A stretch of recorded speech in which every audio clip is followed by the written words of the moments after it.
vamos começar pela ordem dos nossos expositores, porque pode chegar mais pergunta, né?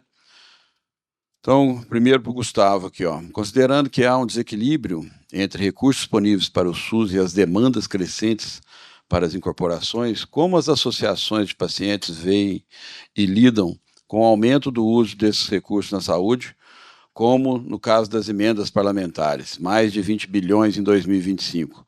São recursos que poderiam financiar e disponibilização de várias incorporações atrasadas ou ainda, né, que ainda não estão para os pacientes.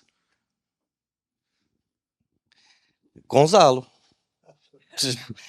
falou, acho que o grande comentário aqui é, de fato, se a gente tivesse condições de trazer tanta emenda quanto a gente vê para outros setores da economia, eu acho que de alguma forma a gente cobriria acesso, mas a gente não resolveria sistema, né? E essa é a leitura que a gente, enfim, que eu proponho que façamos. Mais do que pensar naquilo que eu não tenho, é tentar tornar mais eficiente aquilo que existe hoje. Então, eu falei de transparência, e você me fez uma provocação que eu adorei, porque eu esqueci de falar isso na fala. Como que está sendo priorizado o que está sendo publicado como incorporado? Porque não é igual contabilidade, que é o primeiro que entra, o primeiro que sai. Eu aprendi lá na administração. Eu não sei sequer como que se dá a discussão que fala, olha, esse mês nós vamos pautar isso aqui. E não é o primeiro que entra, o primeiro que sai. E a mesma coisa, não tem uma linha orçamentária falando novas incorporações. Como que está incorporando? Está tirando. A gente tem uma ação civil pública para esclerose múltipla desde 2018 aqui em São Paulo, que monitora o fornecimento de medicação já incorporada. A gente tem 4 meses do ano em esclerose múltipla que falta remédio incorporado. 4 meses. Aí sabe o que a sociedade faz? Que ninguém aqui que a associação faz, né? A gente não pode falar que faz. Fulano fala que tem sobrando, o ciclano tá falando que tá faltando. E aí a gente, que não pode fazer isso, mas ninguém faz aqui, né? A gente começa a gerir a falta. A gente fala de adesão ao tratamento. Quem consegue ser aderente só com 8 meses de 12 de tratamento? O paciente de esclerose e outros tantos, ele fica fazendo rodízio, alternando, espaçando mais o que era para ser, por exemplo, dia sim, dia não. Mas como ele sabe que vai faltar, ele já vai deixando isso aí como reserva. Então, assim, adoraria receber não sei quantos bilhões de emenda parlamentar. Mas vamos fazer o exercício. Se eu receber esses bilhões, será que a gente consegue resolver os problemas que nós estamos tentando abordar aqui, que são sistêmicos? Então, a minha leitura não é o dinheiro, seria muito bem-vindo. Mas se vier 25 bilhões com esse sistema que nós estamos hoje, com a falta de transparência. Eu estive 6 anos no Conselho Nacional de Saúde e me dói muito falar que, às vezes, para fazer controle social, eu não posso estar em instâncias de participação social, porque parece que eu estou contrário à comunidade, à sociedade que eu represento. Então, assim, é isso. A questão, a provocação é pensar mais no sistema do que no dinheiro em si. Alguém mais quer comentar? Porque nós vamos fazer a pergunta e está aberto para todo mundo comentar. Gustavo, a minha instituição costuma dizer que emenda parlamentar faz mal para a saúde. Né? E eu não sei como é que a gente resolve isso. Está na hora de resolver, né, Gonçalo? Tem eleição agora, né? Quem vai quebrar essa coisa? Porque não é dinheiro novo esses 25 bilhões. Estão tirando do orçamento do SUS, obviamente, né? Doutor Alberto, tem um mix de pergunta aqui. Vamos tentar fazer bem rápido. O SUS custeia boa parte da saúde suplementar, não apenas as empresas. Qual é? Eu estou imaginando que se é da saúde suplementar, vai no SUS quando o plano não paga isso ou aquilo. Qual é esta porcentagem? Talvez os colegas da ANS podem ajudar. Isso não deveria ser reavaliado? Uma outra questão para o senhor traduzir o economês. Então, está aqui entre aspas, induzir os modelos de remuneração baseados em valor. E a pergunta de $1 milhão, como induzir? Como induzir de forma custo-efetiva? E a última, que eu até achei interessante, como garantir que os determinantes comerciais, gostei dos determinantes comerciais, não influenciam no processo de tomar decisão das incorporações. Com relação ao custeio, existe o ressarcimento ao SUS, né? Há uma... realmente, muitos planos de saúde não fazem o ressarcimento como deveria. Muitos têm uma dívida de bilhões em relação ao ressarcimento ao SUS, né? Então, eu acho que, na minha opinião, não seria uma questão de reavaliar, né? Mas de ter mecanismo de cobrar efetivamente o que eles devem para o SUS, né? Então, e com muita transparência, né? Então, a gente vê que alguns não pagam, judicializam para não pagar, né? Então, isso é muito ruim e eu acho que a questão não é reavaliar, mas é ver maneiras de cobrar efetivamente esse serviço prestado pelo SUS para beneficiários da saúde suplementar. Quando a gente fala de induzir modelos de remuneração baseados em valor, significa que hoje os tratamentos, seja no SUS, eles são pagos por procedimento. Então, assim, o SUS remunera por consulta, remunera por tratamento, remunera por cada procedimento tem um valor, tem uma tabela, né? Na verdade, isso induz ou as pessoas fazerem muito exame, muito procedimento, porque recebe por unidade, mas quando a gente fala por valor, assim, existe em alguns países um percentual desse valor que você paga se você atinge umas metas.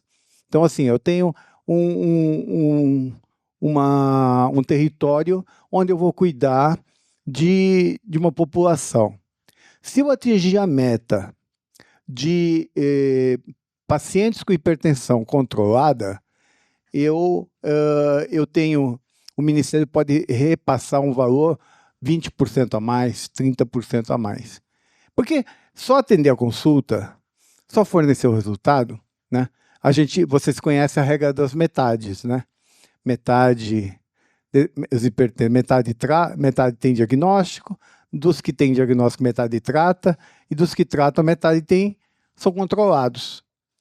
Você dá o remédio, você atendeu a consulta na UBS, você forneceu o remédio, não significa que a pessoa tem hipertensão controlada. Só 17,5% das pessoas que têm hipertensão controlada e não atinge a meta da OMS, que é de 50%. Então, se eu for assim, nesse território, eu vou remunerar com um plus de 50%. Se eu atingir a meta de cidadãos com hipertensão controlada, eu remunero por valor. Porque se a pessoa... Você está tratando pessoas de um território, por exemplo, hipertensão que eu estou falando.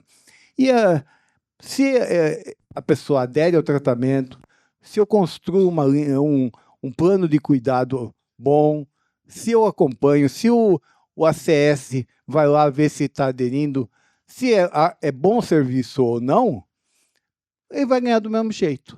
A remuneração do SUS é igual. Então, isso tem sido muito feito com o Medicare, Medicaid americano, né? Que são sistemas públicos, que é remunerar uma parte fixa e uma parte por desempenho. Acho que traduziu, né? Bom,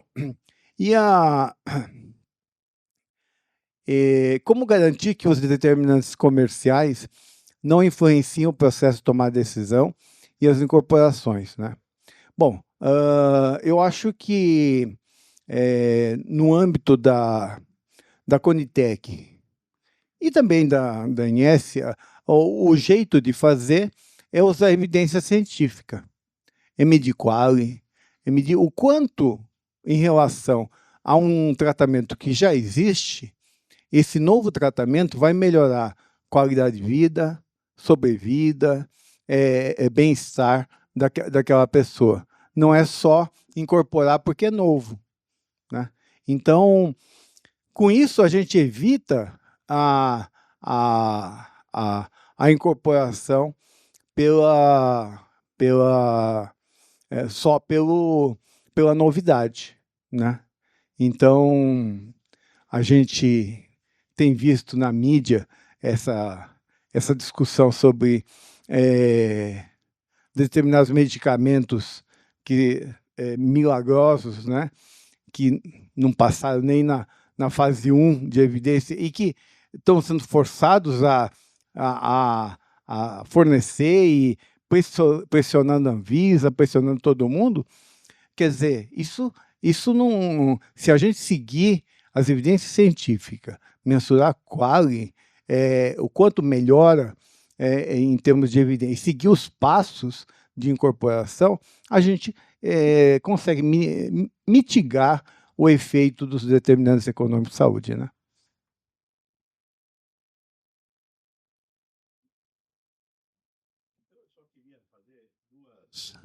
Agregações. Uma é em relação à questão da distribuição de recursos, essa questão do pagamento por valor. O pagamento por valor, ele implica em medir impactos. A mensuração de impactos é uma mensuração feita de maneira local, ver se é hipertensão, ver se é vacinação, esse tipo de coisa, né? O impacto da ação da saúde pública e, portanto, do financiamento que foi dado para aquela ação ser realizada. Como nós estamos pagando, como as transferências, 50% do financiamento no Brasil é federal, mais ou menos 25% estadual e mais ou menos 25% municipal. Então, o grosso do dinheiro vem do governo federal. Como é que esse dinheiro vem? Vem por AIH, APAC e consulta. Então, se você faz, recebe, se não faz, não recebe. Tem uma parte do dinheiro que vai para vacina, tem uma parte que vai para incentivar a atenção primária à saúde, mas o grosso vem por contraprestação de serviço. É um fee-for-service público, né? E nós criticamos muito duramente o fee-for-service no setor privado. Então, eu acho que nós temos que começar a evoluir para um outro modelo. É um modelo que está na Lei 8080 de pagamento per capita. Então, não tem dinheiro para pagar tudo, nunca vai ter dinheiro para pagar tudo, mas eu poderia estar distribuindo boa parte desses recursos per capita, deixar alguma coisa para alta complexidade, transplante, hemodiálise, sei lá, mas o grosso ser o per capita. Um dos grandes problemas que a gente fala que existe no Brasil, nós temos no Brasil 7.100 hospitais.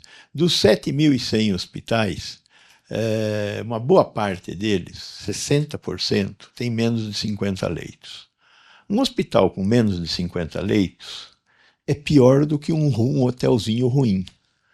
Por quê? Porque ele não tem capacidade para incorporar tecnologia e a única coisa que ele faz é aumentar a oferta de emprego naquela pequena cidade. Então, aqui perto de São Paulo tem uma cidadezinha de 15 mil habitantes.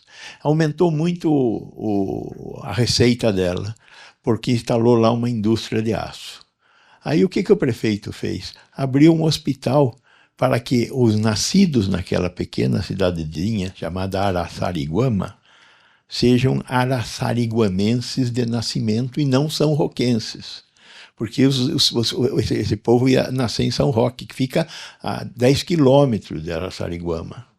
Então ele montou uma maternidade, e essa maternidade faz um parto a cada 3 dias.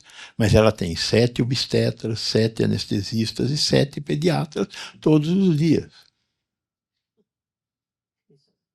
Como é que faz para fechar esse hospital? O único benefício que ele traz, além dessa questão do araçariguamense, é a questão do emprego. Então, se ele tiver que optar entre tratar câncer dos 15 mil habitantes da cidade dele ou fazer eles nascerem na cidade, talvez ele tome uma decisão diferente. Por isso que não tem jeito de pensar assistência à saúde sem ser regionalmente. Não tem jeito de pensar individualmente. Agora, como é que se estimula os prefeitos, representantes do povo eleitos para governar uma cidade, a pensar regionalmente? Se o dinheiro ele for finito e ele tiver acesso sobre o dinheiro. Agora, se o dinheiro paga parto, ele vai fazer parto. Agora, se o dinheiro vier na mão dele e falar, olha, se você gastar aqui, gastou, se não gastar aqui, não tem mais, é uma alternativa. Por que Belo Horizonte, hoje, está financiando 100% dos leitos da Santa Casa de Misericórdia de Belo Horizonte, que é uma bela Santa Casa, mas 100% dos leitos da Santa Casa de Misericórdia são do SUS, não tem mais assistente privado. Por que o Hospital da Baleia, em Belo Horizonte, que é um hospital de 300 leitos, está sendo gerenciado exclusivamente para resolver problemas do SUS? Foi uma decisão da Prefeitura Municipal alocar esses recursos, em vez de pagar IH, pagar a entidade para fazer o que a Secretaria da Saúde precisa para atender aquela população. Então, precisa de uma puta de uma coragem para fazer isso. Em vez de distribuir recursos por procedimento, distribuir recursos per capita, porque vai exigir do poder local se integrar com os outros poderes locais e fazer um plano de saúde regional. Mas não tem outra saída. É lógico que isso é uma evolução. O SUS é um conjunto de evoluções. Às vezes vem gente que fala, olha, precisamos reescrever o SUS. Eu acho que nós precisamos evoluir, né? Não dá para ser uma revolução, mas dá para evoluir, desde que a gente tenha as ideias para fazer essa evolução. Bom, gente, lembrando que sem o SUS é uma barbárie, né? Pelo amor de Deus, a gente tem que... Não, porque tem muito jovenzinho aqui, né? Ainda bem, né, que tem jovens que querem pegar isso que nós estamos tentando fazer há muitos anos. Sem o SUS é a barbárie, né? Você imagina, sem o direito à saúde que a gente ousou colocar na Constituição de 88, você ficar trocando favor com os vereadores lá de Bom Sucesso. Bom Sucesso é em Minas Gerais, onde eu nasci. Você imagina que coisa bacana, né? Te dou uma consulta, você deixa a fazenda para mim aí quando, né, Vossa Excelência falecer. Era mais ou menos por aí. Nas histórias contam isso. Mas não é o nosso assunto. Tem duas perguntas aqui, mas sem direcionamento, aí eu queria começar pela Ali. Não, é porque acho que dá para passar por todo mundo aqui bem rapidamente. A primeira é: de que forma uma associação de pacientes deve se posicionar frente à necessidade/oportunidade de judicialização? Apoiar a judicialização, agindo em benefício do paciente, ou se abster deste processo? Ou os dois? A outra essa é boa, essa acho que todo mundo tem que comentar, inclusive eu. Temos vários sistemas de informação utilizados na regulação e não há uniformidade entre os entes nacionais. Desse modo, como avançar na implementação de uma regulação nacional? Ela está contemplada em alguma política de atenção especializada? Bom, pela judicialização, eu não sou uma especialista nisso, mas, na nossa experiência, onera muito os recursos públicos, e quem pode mais trabalhar ter tempo para a judicialização consegue sair na frente. E isso gera uma desigualdade, né? Uma discriminação negativa. Então, não existe certo e errado, né? É difícil falar assim, o que é certo e errado, quem está precisando de uma medicação, quem está com filhos, com crianças, mas o melhor dos mundos é que não seja necessária, essa medida. E como o professor aqui também comentou, dessa corrida, né, por medicamentos que ainda não estão aprovados e sai na mídia. A mídia é um ator importante, né, nos programas dos fantásticos da vida, o quanto que determinados medicamentos são milagrosos, e na segunda-feira tem uma corrida para pressionar o sistema. Então, o equilíbrio sempre é a melhor saída. E com relação à regulação, aos diversos sistemas, dentro do programa Juntos pela Saúde, nós também tivemos o SUS, né? Precisamos digitalizar, e aí todo mundo sai correndo para fazer o seu sistema, e vira uma grande torre de Babel, na nossa experiência. Mas como que esses projetos eles ajudam a pensar o sistema, ajudam a pensar os locais, a gente tem percebido, e você, Alessandro, é um prazer te encontrar, preciso falar com você sobre o CIAPS. Tem uma inspiração e as coisas dão certo aos poucos. Eu acho que a gente, na nossa maturidade, não tem solução fácil e nem solução rápida. Então, não existe uma unificação dos dados, mas eu sinto que o Ministério tem sim, está empenhado em fazer com que isso ocorra.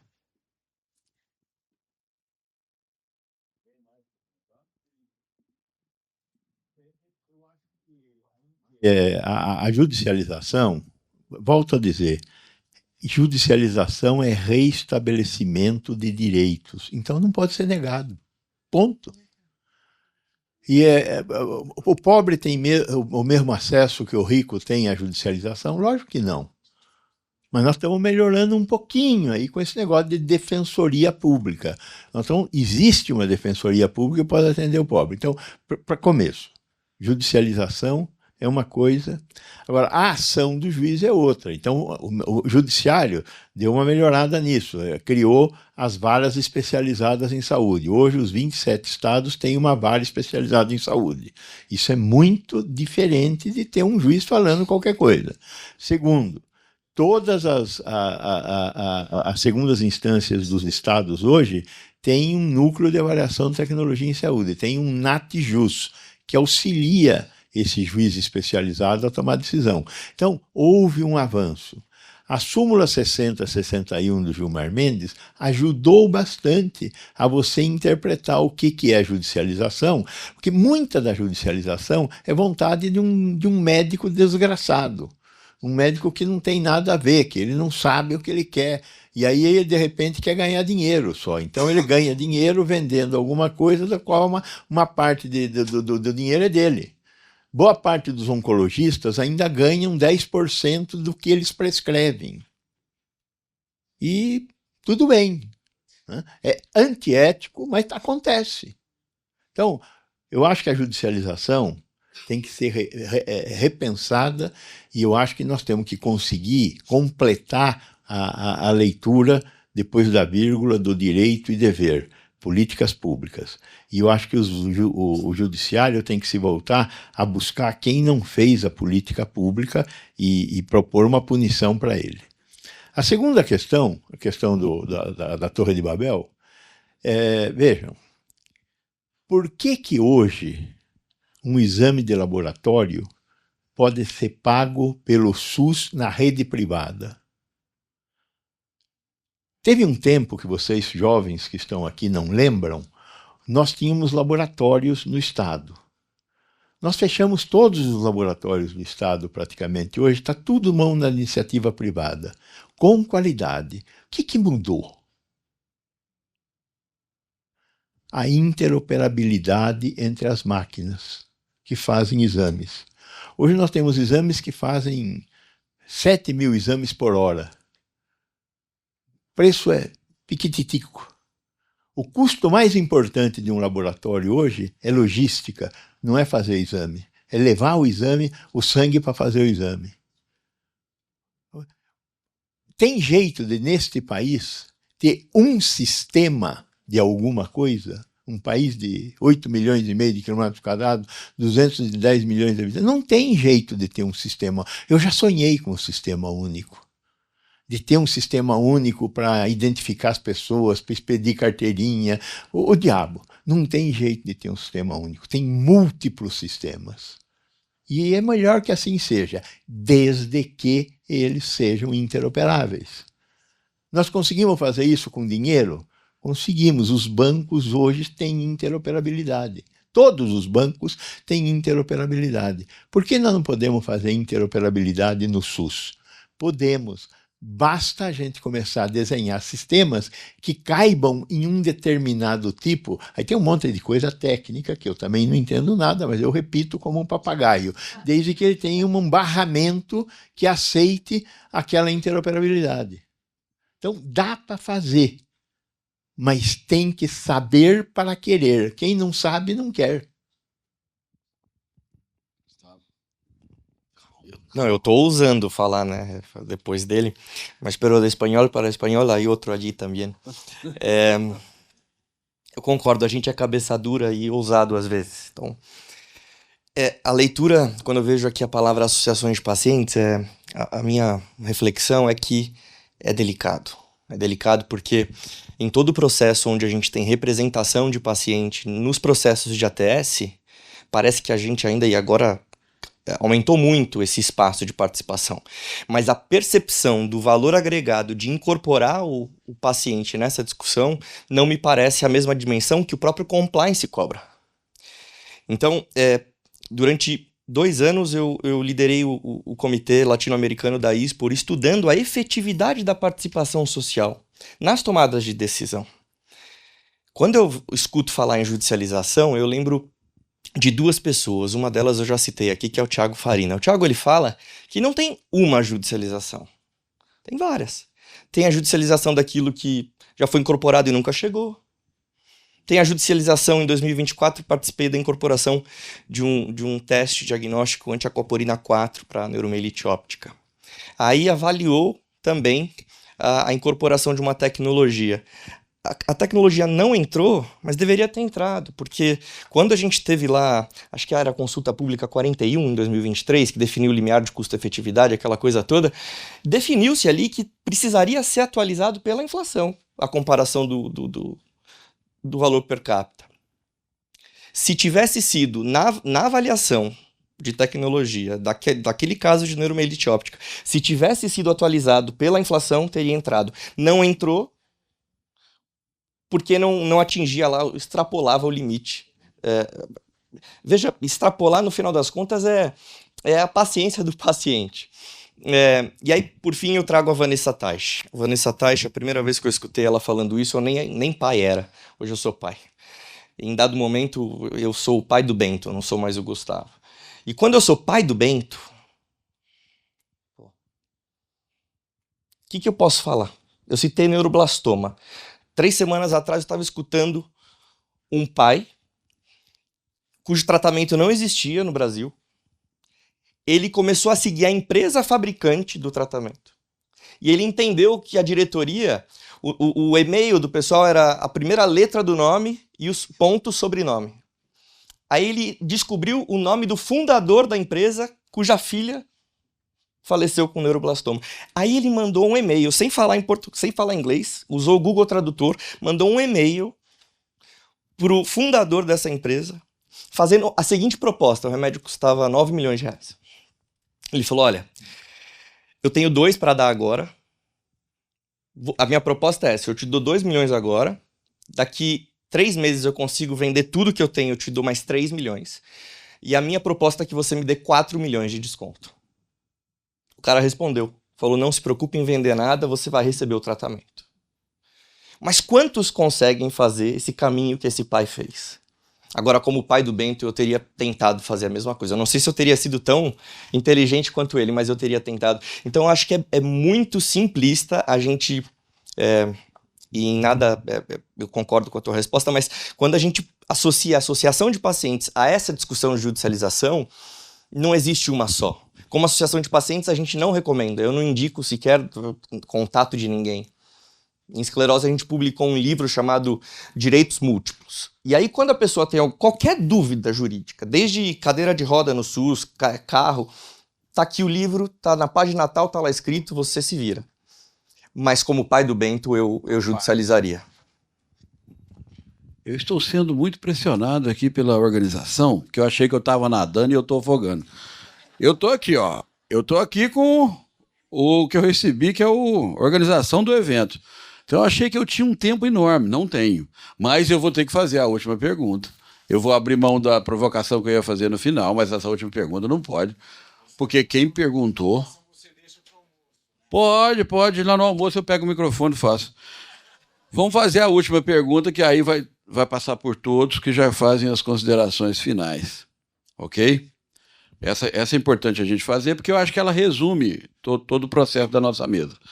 Reconhecendo as melhorias necessárias nos processos da Conitec, quais as principais considerações sobre a criação de uma agência única para avaliação de tecnologia e incorporação? como as organizações, as ONGs, podem colaborar de forma crítica na Conitec e nessa próxima agência, se vier a existir. Então, aí vocês já fazem as considerações finais. Pode ser? Doutor Alberto?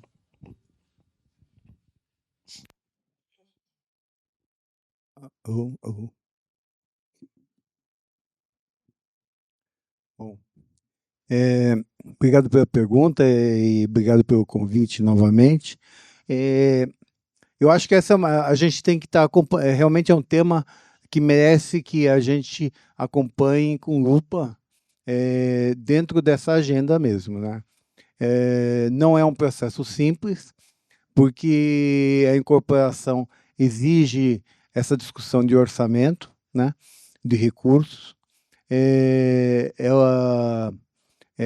Existem processos que não são simples. Hoje, o que é incorporado no SUS é incorporado pela ANS, né? Então, é um processo que já ocorre, né? Então, a gente tem que avaliar se vai ter benefícios, né? Existem prós e contras que a gente não vai discutir, mas eu acho que a gente tem que ver as condições, né? Particularmente, como que esse processo vai ocorrer, né? Que critério se vai adotar, como fica a questão do orçamento, se a incorporação ela é terminativa ou não. Então, eu acho que eu quero, como últimas palavras, dizer que a gente precisa acompanhar de perto isso, porque é um tema que vai nos afetar. Então, às vezes parece que é uma coisa muito do governo, muito das agências, mas eu acho que tem que estar na nossa agenda.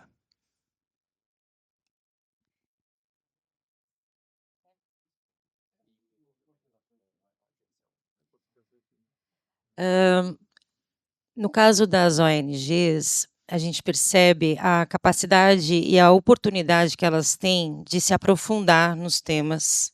Elas conhecem, se debruçam e conseguem compartilhar os seus conhecimentos e discutir com a esfera pública as melhores iniciativas e soluções para os seus territórios de atuação. A gente vê muita potência nisso, a gente tem a experiência, a gente vê de perto isso. E como considerações finais, a gente coloca aqui do diagnóstico às políticas públicas, né? E quando eu leio do lugar de onde eu falo, que é da política pública mesmo, como que esse diagnóstico, olhando para o desenho da política, ele precisa estar sempre sendo ajustado, porque os contextos eles vão mudando muito rapidamente. E a gente vê isso em campo. Então, como sempre esse contato com o que ocorre, com as novas tecnologias, com a experiência dos territórios, das pessoas, as suas necessidades, as escutas. Então, eu acredito que esse diagnóstico, além do clínico, mas também de estar perto das populações, entendendo as suas especificidades e ouvindo essas populações também sobre as suas experiências. E o que elas querem, não a política vindo de cima para baixo, que, de maneira geral, ficam algumas lacunas e se perde recurso público e a política fica ineficiente. Eu agradeço muito a oportunidade de chegar aqui nos 5 minutos faltantes desse fórum. Agradeço, quero conhecer todos vocês, se for possível. Um abraço. Acho que, de novo, colocando as associações de pacientes numa eventual agência única, acho que tem um binômio aqui. Eu estava tentando lembrar a sua palavra exata, mas basicamente é aquilo que o paciente tem que fazer, que o agente comunitário não pode fazer. O que a liderança da organização de pacientes pode fazer, né? Então, quem aqui é a associação de pacientes? Só para eu poder... Eu tenho certeza que, se convocados numa reunião da Conitec ou dessa agência única, vocês saberiam contribuir com muita qualidade. Independência, legitimidade, tudo isso. Mas a gente precisa dessa autoconsciência, porque eu costumo dizer o seguinte, o paciente tem dever, sim. É dever dele conhecer a própria condição. É dever dele ter a responsabilidade social de se cuidar, de se tratar. Mas a gente ainda vive num cenário de educação em saúde que minha mãe falava assim, come fígado, vai ficar forte. Come espinafre. Aí eu descobri que tinha esclerose múltipla, eu falei, para onde foi o fígado? Para onde foi o brócolis? A formação de educação em saúde, de certa forma, ela está, inclusive, desassociada daquela aula que eu cheguei a ter ainda, de ética e cidadania. É por isso que a gente vê as coisas meio caminhando isoladamente. Aí, por fim, é a reflexão de que, sim, o SUS evoluiu e precisa evoluir. A participação social na Conitec tem evoluído constantemente, agora a gente tem novidades, desde o ano passado acontecendo. Participação social, a meu ver, na ANS, inclusive, ela é mais fair, ela é mais justa, porque, por exemplo, a gente tem audiência pública como algo mandatório em caso da decisão desfavorável à incorporação. Hoje não existe no SUS. E aí, quando você pergunta ali para a Secretaria de Ciência e Tecnologia o que hoje é definido como havendo relevância da matéria, o secretário de Ciência e Tecnologia pode convocar uma audiência pública, eu já perguntei. Falei, defina, via lei de acesso à informação, relevância da matéria.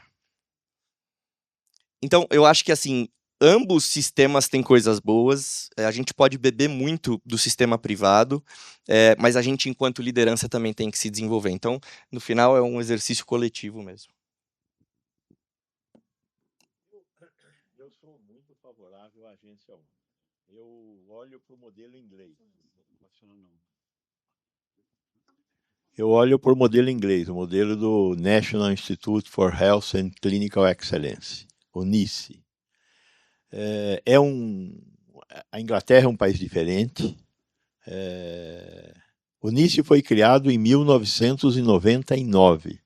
Então é uma coisa recente. Por que é uma coisa recente? Porque a avaliação de tecnologia em saúde é uma coisa recente. Por que a avaliação de tecnologia em saúde é uma coisa recente? Porque a explosão tecnológica dos anos 90 levou a gente a ter que ter critérios diferentes para incorporar ou não incorporar uma tecnologia. As tecnologias não são melhores a priori, elas têm que ser avaliadas em relação à tecnologia que já existe. Então, os anos 90, isso começou nos anos 70. Os canadenses começaram a fazer ATS nos anos 70. Os anos 90, a explosão levou ao nascimento do NICE. E em 2011, da Conitec. Enquanto isso, a ANS automatizou tudo isso, porque tinha dinheiro para pagar.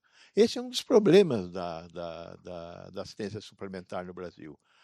Ela pagou tudo que tinha que pagar até agora e continua pagando. O consumo de ressonância magnética nuclear, por exemplo, no Brasil, são 180, está na primeira página lá da ANS, consumo de produtos, 180 exames de ressonância magnética nuclear por 1.000 habitantes ano, por 1.000 beneficiários ano. Na Alemanha, 20. Por que? Porque paga. Então, o patrão está pagando, porque ele não está interessado em saúde, ele está interessado em que você fique feliz tendo um plano de saúde trabalhando na empresa dele. É só isso. É diferente.